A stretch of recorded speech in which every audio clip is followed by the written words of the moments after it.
guys, welcome back to my YouTube channel for today's video. So re-review natin ngayon ng motor na Euromotor Vaporman 150. Alright, nandito nga tayo ngayon sa Mitsukoshi Parañaque branch. Okay, ito ang kanyang looks, no? Underbone type. So i-check natin yung likod nito, no? Meron tong front at rear disc brake nga pala guys, no? So ang kanyang makina ay may displacement na 149cc, and then ang compression ratio na ito ay 92.1. Fuel system, carburetor. Cooling system niya ay air, and transmission na may 5-speed manual clutch type. So ang kanyang dry weight ay nagkakatimbang na 117 kilograms, at ito ang kanyang kulay, iba-iba. May pula, may green, may blue. Then ang kanyang frame type ay underbone. Ang kanyang front suspension ay telescopic fork, at ang kanyang likod naman ay swing arm.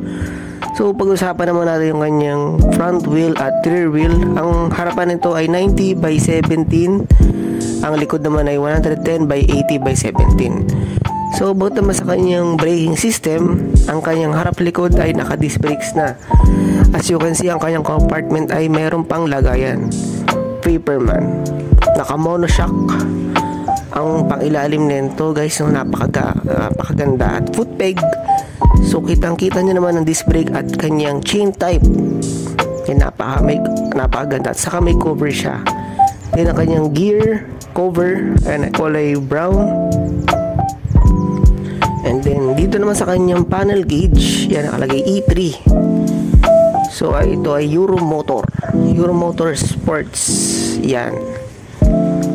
So dito sa kanyang handle, ito ang kanyang headlight, left turn signal, meron siyang kill switch, and then ang kanyang position light and starter button. Then meron tong horn, at sa kanyang clutch mode. Then ang kanyang passing light. Then dito naman tayo ngayon sa kanyang handle grip, no? Ang ganda. Ito ang kanyang susian. May anti-locking theft na ito, katulad sa mga motor ngayon. So Vaporman 150cc.